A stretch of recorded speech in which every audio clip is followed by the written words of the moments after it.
Five Nights at Skull Kings Part 2. David has finally made it to the haunted house. It looks torn down. The building looks like it's about to crumble, but despite the bad conditions, David knocked on the door and went inside. David walked through the old building and heard crying and screaming that sounded like it came from hell.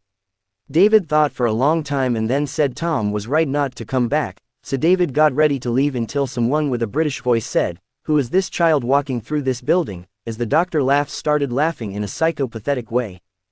David ran away while screaming his lungs out and started crying his eyes out and accidentally dropped his Batman mask, but he wasn't worried about that. Then he got into one of the rooms and hid.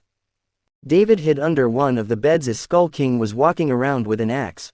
Midnight Killer almost saw David and then was called by Dr. Laughs to search upstairs. Plague Doctor was now in the same room as David.